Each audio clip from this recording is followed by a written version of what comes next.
Hey, my friends, we will be right back to the show. But I have a question for you. Are you struggling with the impact of childhood trauma? Well, know that you're not alone. I'm here to let you know that I'm starting a brand new weekly coaching group that includes a year of life coaching, accountability, support, habit and goal setting, and more. I'm starting a waitlist for the group right now, and I'm only taking a handful of people. And I'll let you know that through this personalized coaching, we'll work together to help you understand how your childhood trauma has shaped your beliefs, behaviors, emotions, and will help you create a roadmap for healing and growth. Right now, you can schedule an absolutely free coaching session with me and get put on the wait list if you go to thinkunbroken.com. My friends, it's your time to turn your trauma into triumph, breakdowns into breakthroughs, and become the hero of your own story. And I'm here to support you in doing that. Just go to thinkunbroken.com to register for a free coaching call with me and to get put on the wait list for the brand new weekly coaching program. We'll be right back to the show. But before we do, I want to tell you about today's sponsor, factormeals.com, where if you go to factormeals.com/unbroken50 and use the code unbroken50, you can get 50% off your first order. That's factormeals.com/unbroken50. If you're like me and you are a person who is busy trying to create a life, heal, work on their health, wealth, and relationships, and not to mention deal with the day-to-days of normal life, you do not have time to be going to the grocery store and trying to figure out what you're going to cook every single day of the week. In fact, one time I did the math and I realized I was spending over 15 hours a week at the grocery store and cooking. When I added Factor, I got to use that time for myself, for my family, for my friends, for my community, and for my business. And so if you're in the place where you need some more support in the kitchen, head to factormeals.com/unbroken50 and use the code unbroken50 to get 50% off. Hey, my friends, we will be right back to the show. But I have a question for you. Are you struggling with the impact of childhood trauma? Well, know that you're not alone. I'm here to let you know that I'm starting a brand new weekly coaching group that includes a year of life coaching, accountability, support, habit and goal setting, and more. I'm starting a waitlist for the group right now, and I'm only taking a handful of people. And I'll let you know that through this personalized coaching, we'll work together to help you understand how your childhood trauma has shaped your beliefs, behaviors, emotions, and will help you create a roadmap for healing and growth. Right now, you can schedule an absolutely free coaching session with me and get put on the wait list if you go to thinkunbroken.com. My friends, it's your time to turn your trauma into triumph, breakdowns into breakthroughs, and become the hero of your own story. And I'm here to support you in doing that. Just go to thinkunbroken.com to register for a free coaching call with me and to get put on the wait list for the brand new weekly coaching program.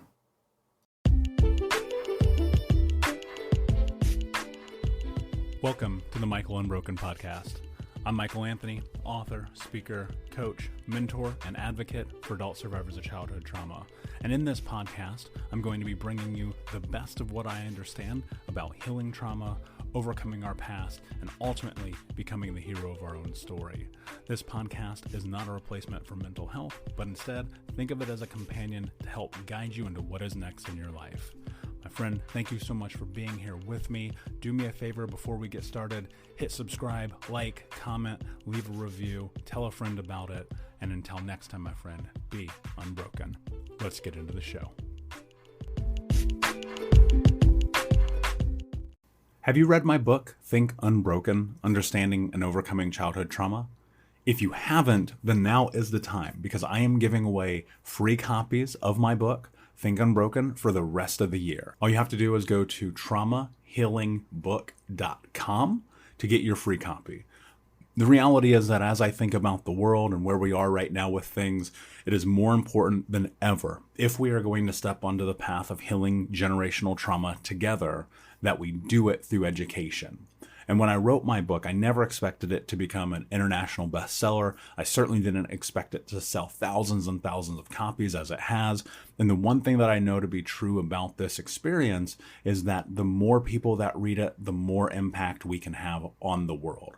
And so I invite you to read it for free at traumahealingbook.com. I only ask that you cover the shipping and handling.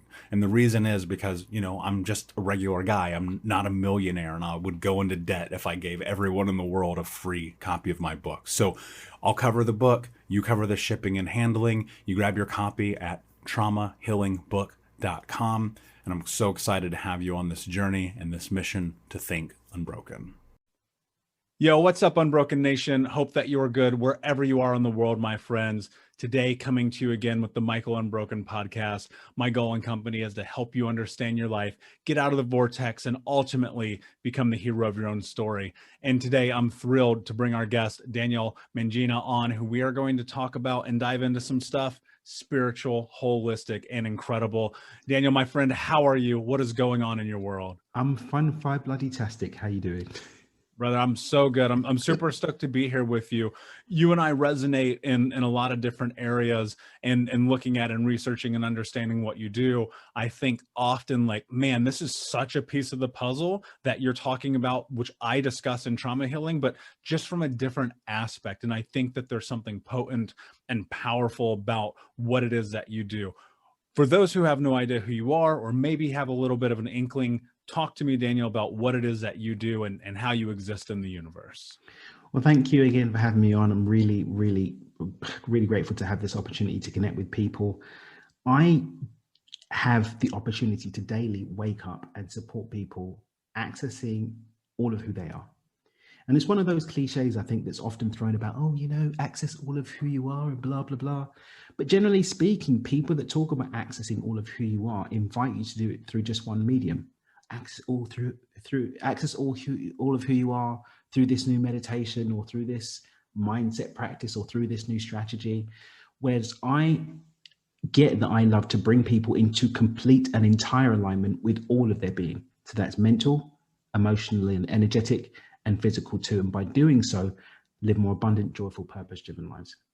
Yeah, I love that. That's beautiful. And I think it's so potent and important, because so often we get lost and distracted by things that in reality actually don't matter. Mm-hmm. I want to dive into this, but first, take me back. Where did this journey start for you? I would say that my life is a bit of a trilogy, right? So I've got phase one, child of Zimbabwean immigrants, born and raised in East London in the UK. Everything's good and lovely. Went ahead and built a £1 million business with some friends by the age of 20 years old. Promptly lost everything by the age of 20 years old. Everything was made and lost in a short period of time. And then I had this next chapter where I was like, I was unbroken. It's like, oh, okay. I was undeterred. I was still young, still had the naivety. And I went and built another multi-million-pound fortune, and then lost it again. And that time I was actually broken. This is the crazy thing though.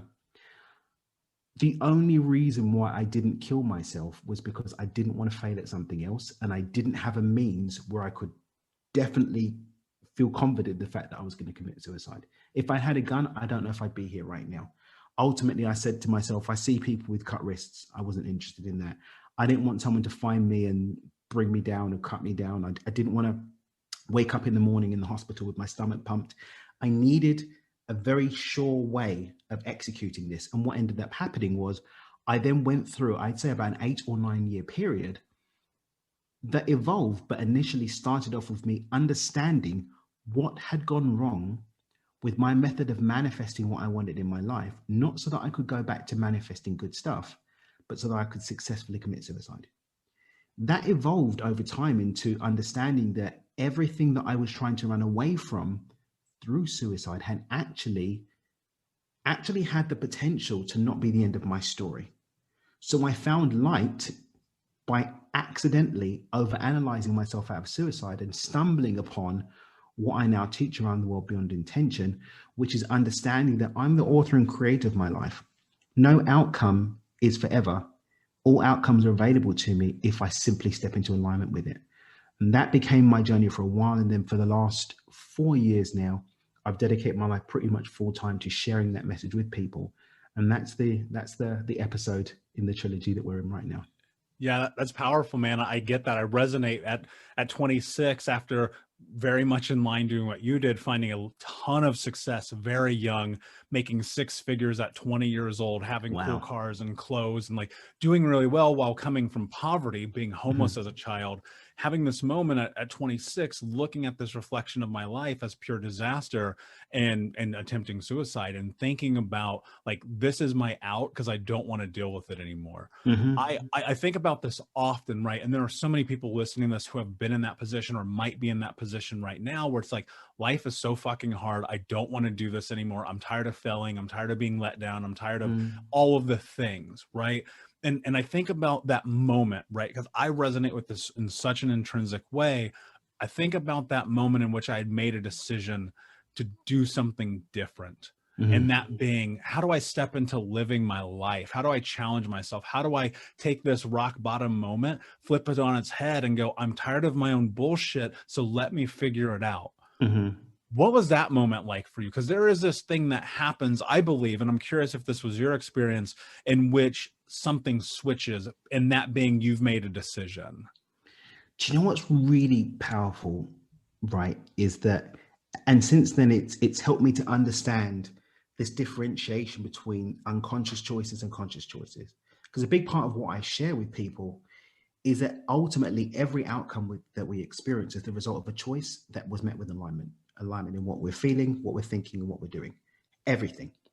But 97% of the time, those choices are being made unconsciously. So we're running on autopilot about those choices. I accidentally stumbled into the choice to choose life. I didn't do it deliberately. I was so busy focusing on getting manifestation right so that I could choose death that I didn't notice the evidence piling up in the background that basically said, but that's BS, Dan. You don't need to end it here because you're saying that you want to go because you're basically just a burden on everyone. You're saying that you want to go because you've got nothing left to contribute, but there's so much fucking more for you to give to the world. And you're here unpacking it and discovering it now. And it actually happened. I think it was when I was going through The Power of Now, which is a book that I read on that particular part of the journey, when I was like, oh, got the past, we've got the future, we've got now. That's all memories. And all of those memories are malleable. When I started going into the power of the mind and our ability to change the emotional resonance of memories, all of that stuff that I'm using as the basis to delete my future isn't even freaking real anymore. And that's when it happened for me. It's that I'm running away from an illusion and cutting myself off from the possibility to create something beautiful going forward. And it was Yeah. completely accidental. Yeah, and that's so interesting to me. But there was also the moment and you recognized it, right? And I want to talk about Yes. this moment because I think it's important because often, and I say this about many things in life, the signs are there. It's there. That thing that you've wanted, that thing you're longing for, the thing you desire, it's there, but you're not open to it because you've already made a decision that you can't have it, right? What was this moment like for you where you made, now there's a choice being made, right, Dan, where you go, okay, oh, I have this new understanding. I'm going to move towards it in this way as opposed to what I was doing. What was that like to develop that understanding within yourself? For me, it was just a shift in the intention because I was still intentional in going down into the shadows, but we just shifted that intention to, oh, well, I'm still going to continue this journey of learning. I'm still going to continue this journey of being deliberate. I'm still going to continue this journey of creating. And the great thing is that I saw that it wasn't big shifts in what had gone wrong before. It was a simple matter of, for example, gratitude moving beforehand, understanding that I'm human and that I'm fallible and I'm going to make mistakes. And there were some tears, but mostly it was really just coming to love myself enough to let myself get away with the shortfalls in myself and being human. And that's what it really was. It was really about coming back to self and loving myself enough to be okay with the fact that, yeah, I've made some mistakes. Yeah, it hadn't all been rosy and lovely, but I get to have another chance. Yeah, I think about this often, this place in which shame and guilt and self-sabotage exist. I know that's a part of it for you. I'm going to name it, even though you're not, because I recognize it. Oh, shame is insidious and definitely a part of it too. What is that journey like, right? From this place in which it's something that consumes you to which something that you understand and move through? Because I recognize shame, man, it consumes everything when it has hold of you. So the first step in my model beyond intention is accept. And accept really is about stepping into the fullness of our knowing that we're the author and creator of our life. And one of the reasons why I really love the work that people are doing out in the world with shame, one of my friends, Anne Hastings, has got a great book on it, is because shame is one of those insidious things that robs us of the ability to step into it, because we're giving our power away to these illusionary shadows. For me, it was recognizing that, I don't know if you've ever seen the meme. There's this meme. It's like, Lord, save me from my haters. And then there's God saying, dude, nobody's thinking about you. It's like, I don't know if you've ever seen that word, but it's like, that really hit home for me, because there's an aspect of self-importance. And I don't want to crap on anyone listening in on this, but there's an aspect of like an elevated self-importance that comes from the idea of shame. Other people care about me so much that I'm actually going to take their opinions that often aren't even voiced, project them onto myself, beat myself down on the back of that, and don't allow myself to love myself as a result. Yeah. And loving myself, I mean, I love that love. It's been scientifically demonstrated that the actual experience of love changes the brain frequencies to be more coherent. And when we look at the science of coherence and incoherence, when you introduce a coherent frequency into an incoherent space, it has to change. It's been scientifically demonstrated. So learning to love myself, when I had the awareness of what I was allowing shame to do to me, actually did a lot of the heavy lifting of transmuting that space of shame and guilt and giving me the breathing space to make that new choice of life. Yeah. And that's powerful, man, because it's so much about tapping into it and recognizing it. And I'll say this, and I've shared this with my listeners and even in my book many times, my superpower is I don't give a fuck what people think about me. But I had to develop that as a skill, because it used to be I only cared about what people thought about me. Thus, insert me being in this place I call the vortex, where you're stuck and it's negative self-talk and all of these things. How much of working through shame is adjusting the way that you're speaking to yourself? How we speak to ourselves. I like to say that words are just a medium that carries the energy. Like I can say, I freaking hate you, man. Like you don't feel the hate because there's not an energy of hate. It doesn't matter what words I'm saying, right? The words aren't where the power is. The energy that's behind that is what's important. So when I'm talking to myself, and I want to go back to when people do positive self-talk, unless there's a coherent truth of love in the words I'm saying to myself, then it doesn't matter what the words are. What ends up happening is when people allow themselves to fall into this unconscious pattern of self-doubt, these unconscious patterns of being in their vortex and allowing all this, the energy, even when they're not speaking to themselves, creates this resonance that even blocks them from stepping into new choices about what they say. But when we bring an energy of love to ourselves, even before we have the words to say, we may still feel I'm too short, I'm too tall, but I'm black, but I'm white, but I'm this, or but I'm that.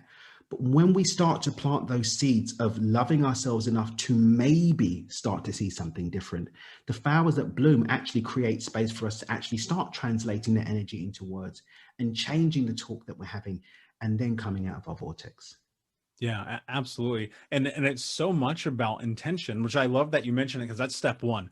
I always talk with my clients about this idea that if you don't have a purpose, then you're not going to go anywhere. It's having a roadmap with no directions on it. If you don't know east, west, north, south, you're never going to end up anywhere, right? You're just going to always be spinning. In this process, and what I'm really curious about now is in your own personal journey, what was the palatable and actionable things that you were doing that started to elicit change in this place of shifting, really in that place? I would call it in the latter stages of this journey, after this moment you've had of realization and intention. What were you actually doing? So I'm fortunate that I've actually been in personal development mindset since about the age of 16.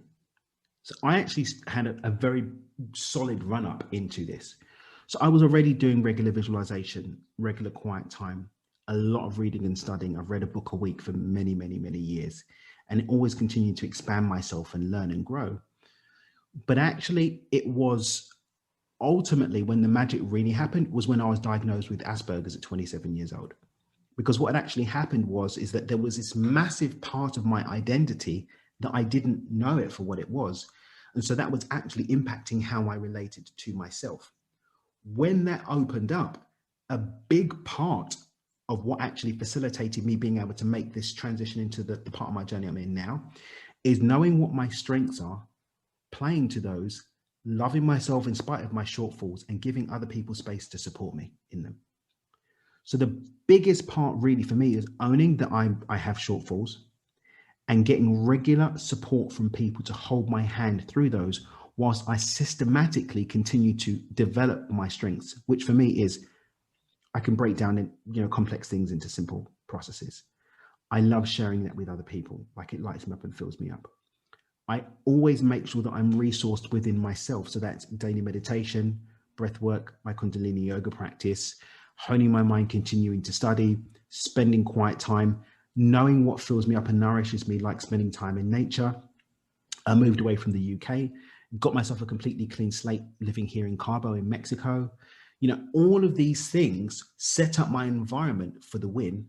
And whilst my environment's set up for the win, I take care of my mind, I take care of my spirit, and I take care of my body to make sure that I'm resourced to keep doing what I love. And that's what's created the momentum for me, for sure.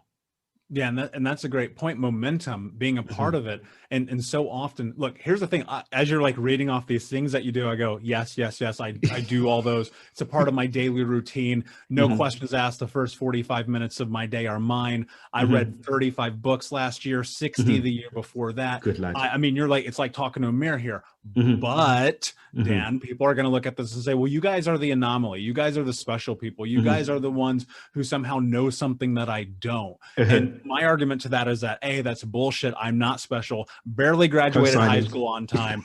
Unbelievable number of learning disabilities. Like can barely do 1 + 1, right? And the thing that has gotten me to this place is momentum. Talk to me about two things. One, the power that self-care has played in your life, and then the juxtaposition of the power of momentum in that. First and foremost, momentum can't happen for shit unless there's a passion that kickstarts it. And I think, first and foremost, anyone who starts the paranoia stuff with our conversation, stop. Because I can guarantee you there's probably people that I compare myself to, and there's probably people you've compared yourself to at some point. Everyone that you're looking up to and saying, I want to be you, they've got someone at some point in their journey that they wanted to be them too. Ultimately, none of that's going to work anyway, because when we're trying to live our life and write our story against someone else's narrative, we're always going to hit a brick wall, and that momentum is never going to happen. True momentum that works for you and through you must start with a passion that comes from you. So rather than them looking at our practices, get to know yourself. Get to know yourself, what lights you up. Meditation isn't for everyone. Some people, it's going to be a walk on the beach or a hike in the mountains. Some people, it's going to be playing the piano. For some people, it's going to be dancing naked under the stars. I don't know. But find your jam. Find your jam in what lights up you and nourishes your spirit, what nourishes your mind, and what cares for your body. Then you will have enough leverage over self to maintain those initial trudges of disruption that allow the momentum. Because unless you've got leverage over yourself enough to make those steps to build that momentum, you're not going to get anywhere. Does that make sense? Yeah, 100%. And that's so much what it's about. How do you leverage self-care in this? Because I think there's so many people who look at this and they go, that's a lot of stuff to do. And in my journey, it was doing one thing at a time. And then it built up to this practice and this habit. Talk to me about your life prior to self-care and your life during, like, figuring it out, and then what self-care is for you now. I was going to actually migrate into the self-care, because part and parcel of that is, what do I have the capacity to hold? I think a lot of time where people end up breaking that momentum as it's trying to build up is they try to do more than they have the capacity to hold. I've got a concept that I teach called micro-shifting. Micro shifting is essentially an evolution of the idea of baby steps, because it's baby steps with intention and consistency. So I call it a consistent series of baby steps taken in the direction of a consciously chosen outcome. I have to know where I'm going. Self-care, great. What for? For me, I nourish myself so I'm able to show up and serve. Why? Because I freaking love serving. Also, if I'm just giving all of my energy to my people, there's none for myself, there's none for my son, there's none for my wife, there's none for my stepdaughter. So I need to make sure that I have the energy mentally, emotionally, spiritually, and all of that to take care of my responsibilities as a husband, as a father, as a leader, and also as a human. So self-care has to have an intention. When self-care's got an intention, that intention should be matched with the knowledge of self, not of Michael, not of Daniel, but of self, as to what actually serves and nourishes you. And then you can have fun, keyword fun, learning which ones you love to do, which ones actually work.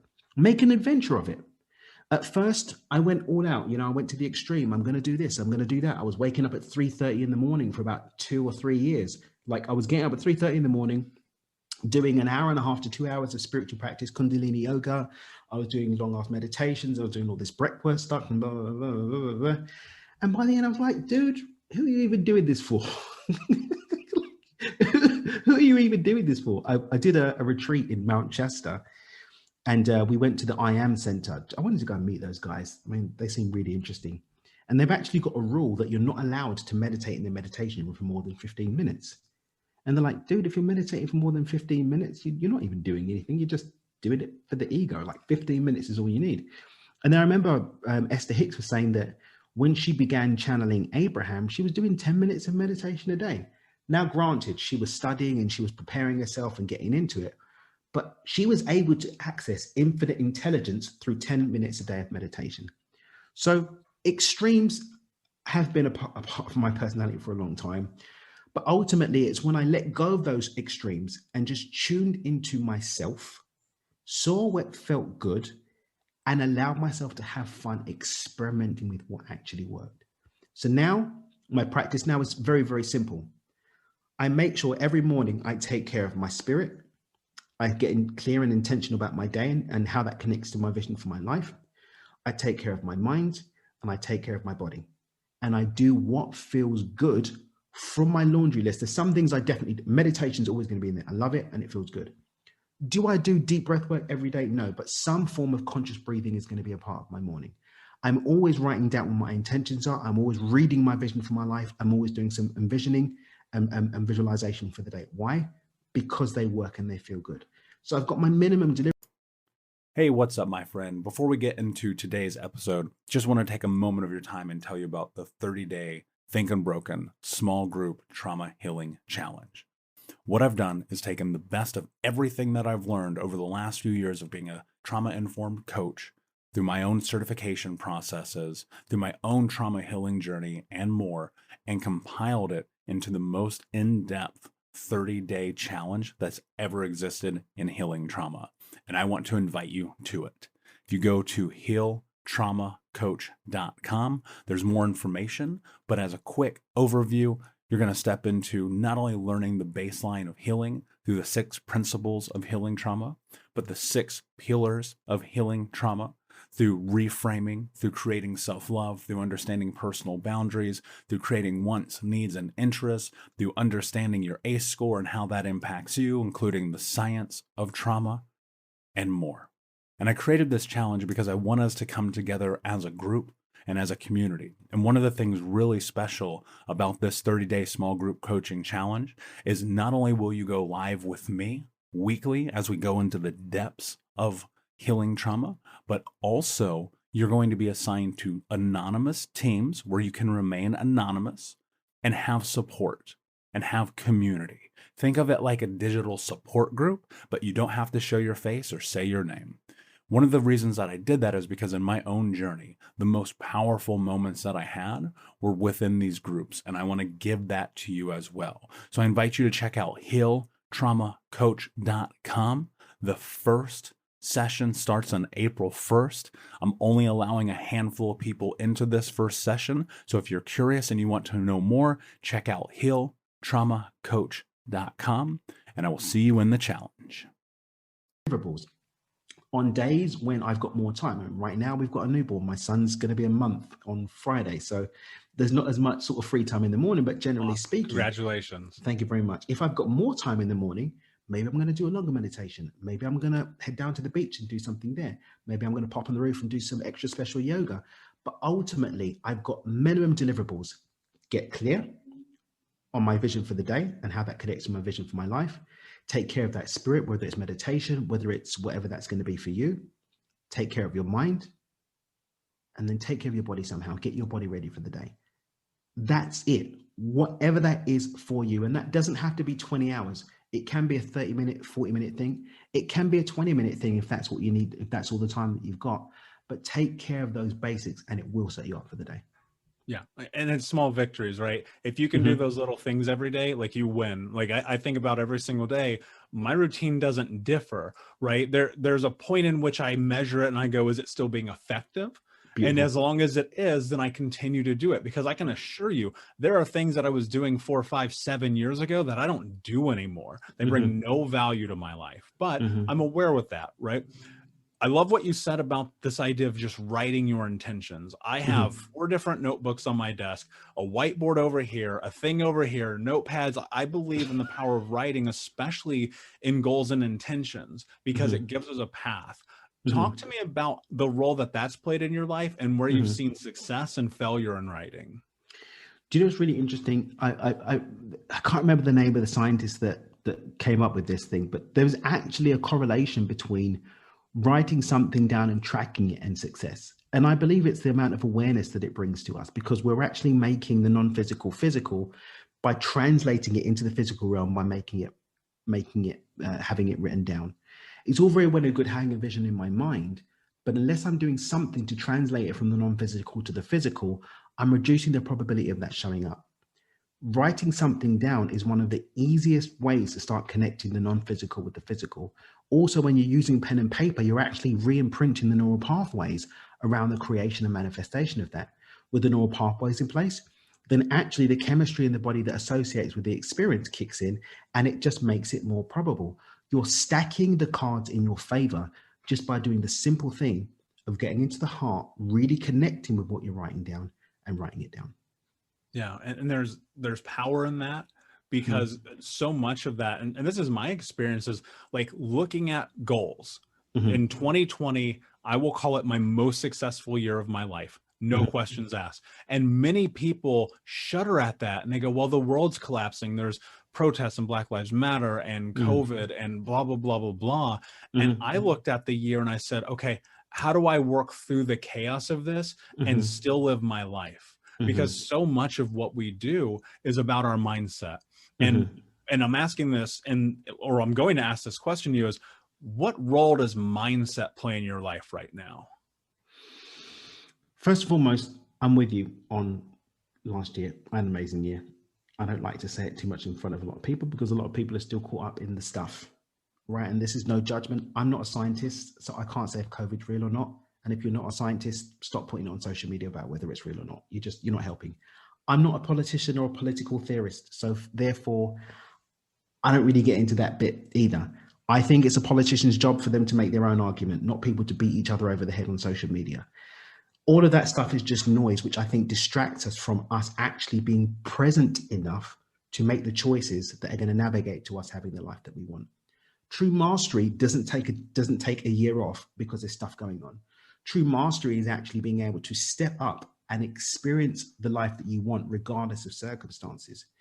The mental resilience that's required for us to actually navigate that comes from our mindset. Ultimately, our mind is the filter of what we're able to experience in our life. Nothing can show up for us physically, regardless of what we imagine, think of, believe, pray, or meditate for, unless our mind allows it to be so. There's actually a part of the brain that shuts us off from witnessing it. The reticular activating system will literally shut your shit down if it's outside of your realm of belief.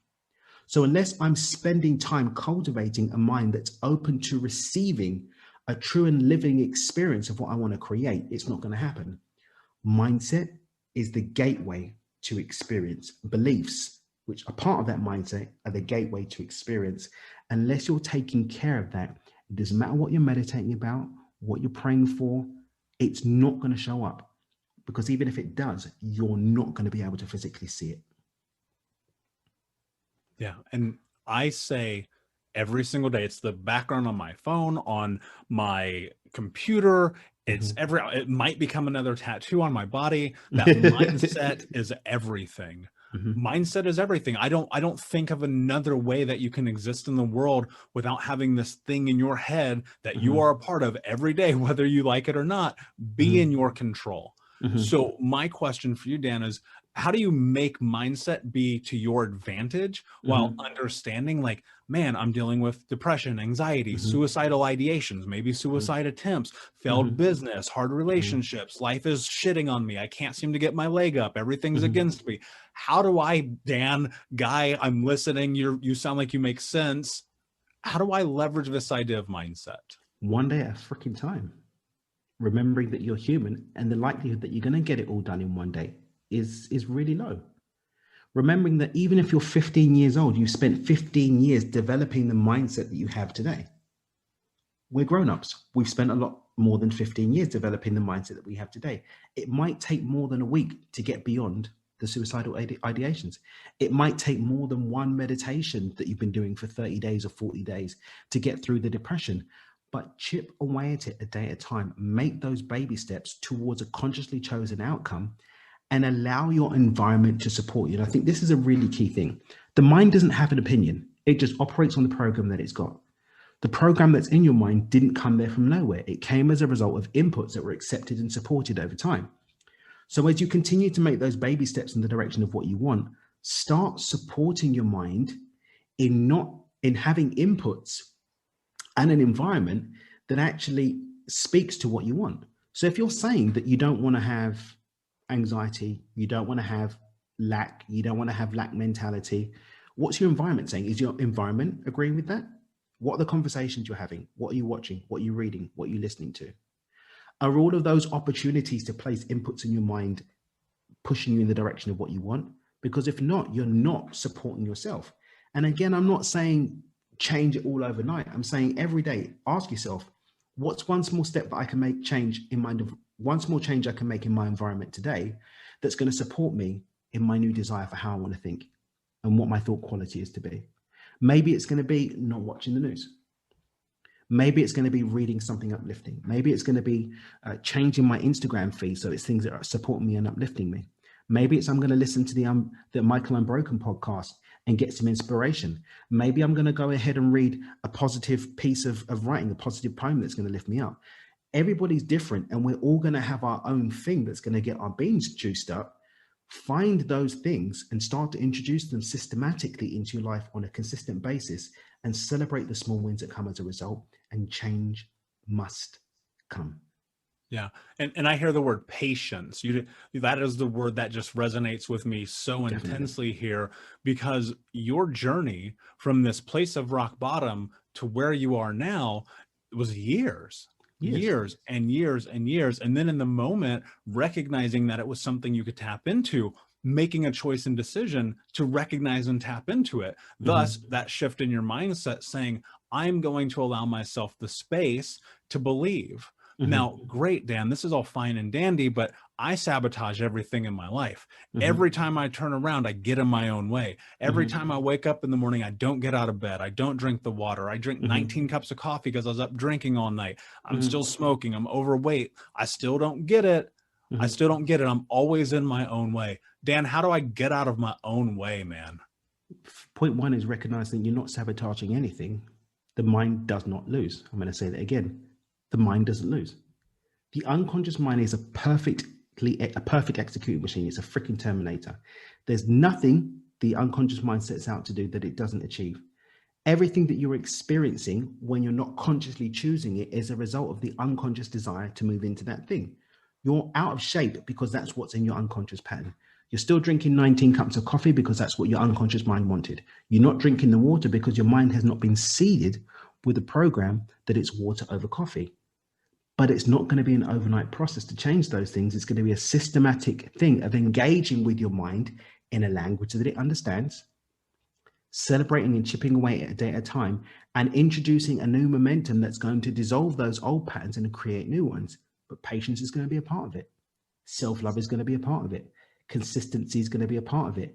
Compassion for yourself when you inevitably revert back to default is going to be a part of it. Seeking adequate support is going to be a part of it. Keeping your environment aligned with what you want is going to be a part of it. And staying on top of all of these desired changes as often as you can, whilst you're consciously aware of what you're saying, doing, thinking, and feeling is going to be a part of it. And if you don't want it enough to put that work in, quit bitching and complaining, accept who you are, and live that life. But if you do want to do it, you do want to go for it, you do want to dig in, and you do, one day at a time, change must come. You cannot do things different and things remain the same, just as we can't do things the same and expect things to be different. But if we do things different and sharp a day at a time consistently, even if it's the tiniest shift, the compound effect of that will bring you to the win. I got goosebumps, man. It's like you're in my brain right now, you know, because I believe in this so truly that it's all of these things. It's not just one or two things. And I was going to ask you a question, but you touched on it. I think about this place where we fall back, where we go back to old behavior, where we fall off the train. It's going to happen. We're human beings, man. Yeah. Like I even now, today, all the time, I always have to do the work. It never turns off. It's always this life mission of mine to stay the course, no matter what. But so often what happens is people, they get on the pathway, they're on the course, they've made it a week, 13 days, maybe a month. Something happens. There's an interruption. And after that interruption, suddenly they find themselves back to where they came from. And to me, I never think that you've fallen back to the point that you have to start from scratch. You just have to pick yourself up and you're a pace behind. How do you handle these moments in which you fall off and you go, man, I really just let myself down, even though I've been doing so good for so long? Accept it, accept yourself, and love yourself to keep going. Because what's happening in those moments is you're being offered the opportunity to see it as a complete backslide versus a human episode. Accept it as a human episode. Love yourself, dust yourself off. At the end of the day, let's remember, none of us are getting out of this thing called life alive. So don't take yourself freaking seriously. None of us are getting out alive, right? If we're taking all our time, taking it so seriously that we're, oh my God, I fell off. I drank coffee. Okay, you drank a cup of coffee. Cool. Oh, I did this. Okay, cool. Are you doing it now? No. Are you aware that you did it? Yes. So it's time to get back to it. Yeah, I had 300 days. Okay, you're at day 1. Cool. You did 300 days. We can do 301 this time at least. Let's go. Let's do it.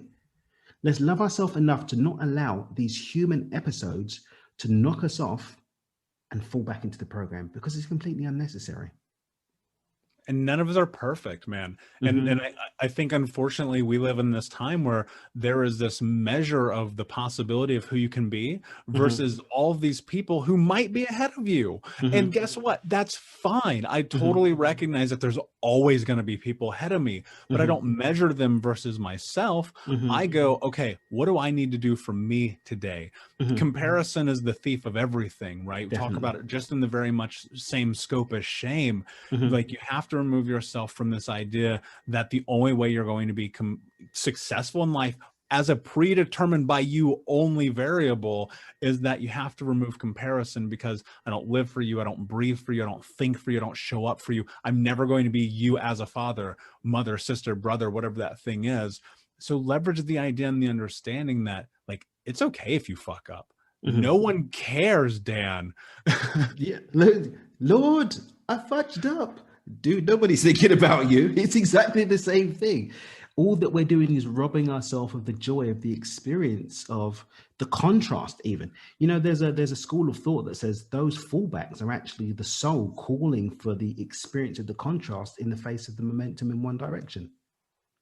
Now, I don't know if that's the case. I haven't necessarily had a conversation with God to see if that's the way that it is, but there's something to that. At the end of the day, we're here to have a human experience and to live life.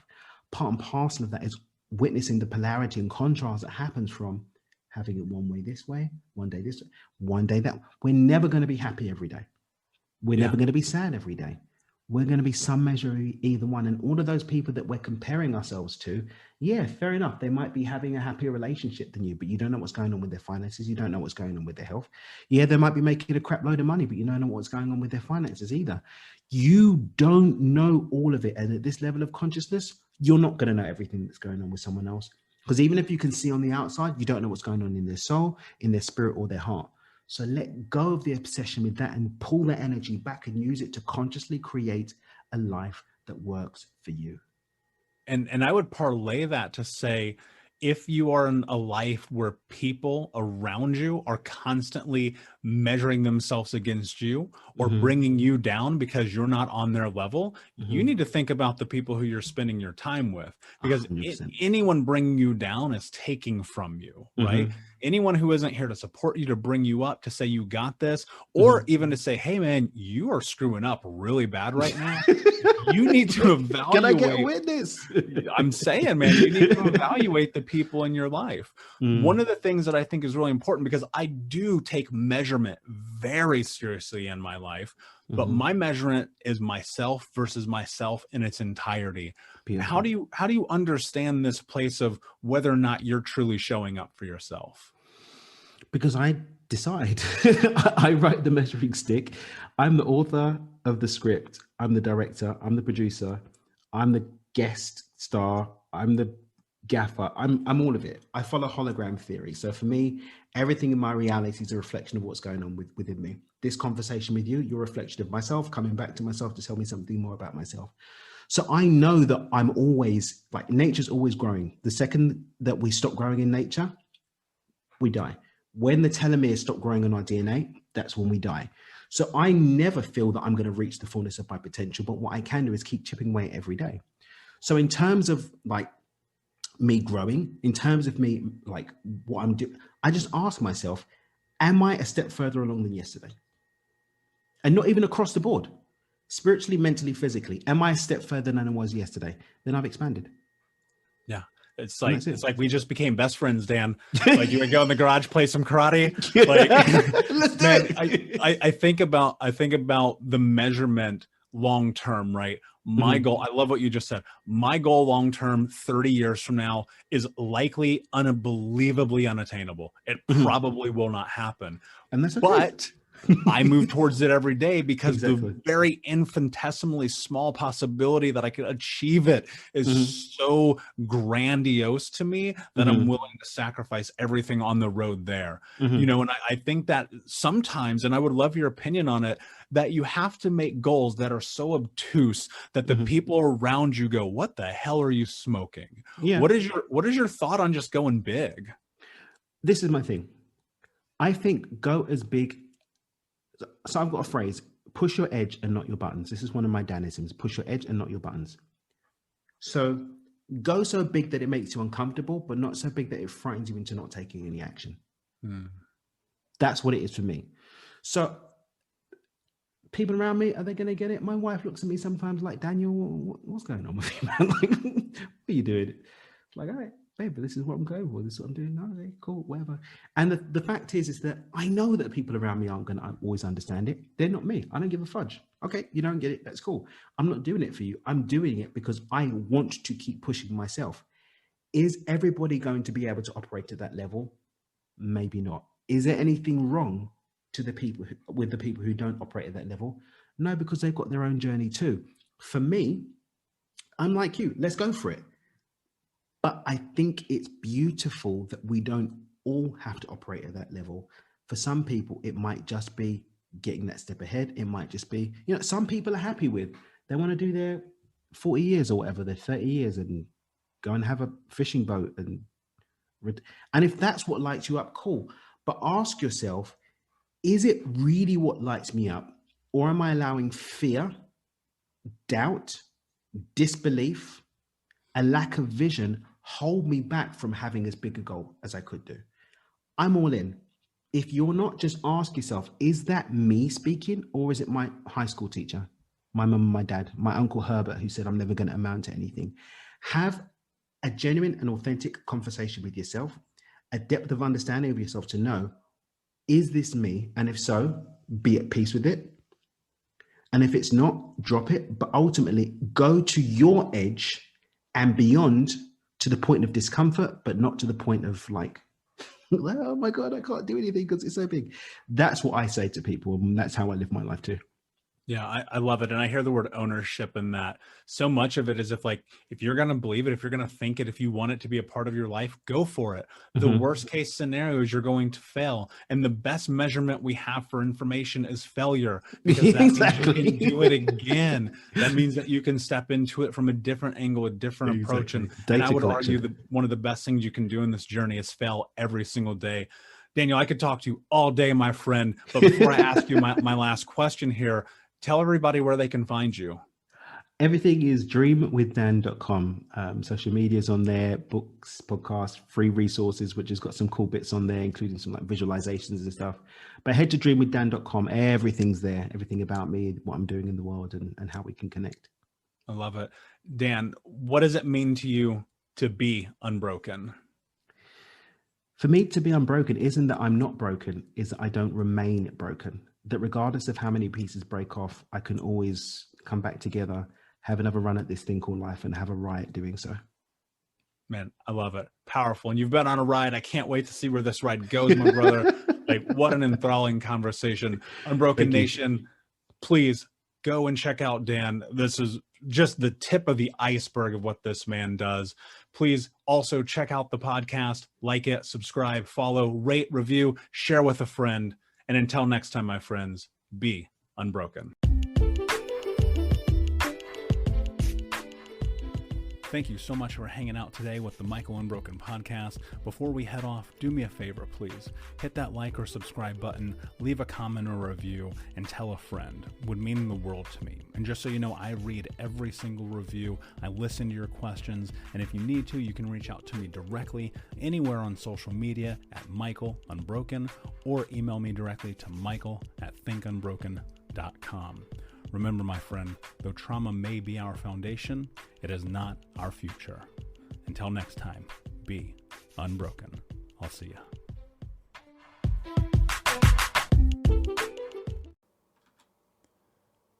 Hey, my friends, we will be right back to the show. But I have a question for you. Are you struggling with the impact of childhood trauma? Well, know that you're not alone.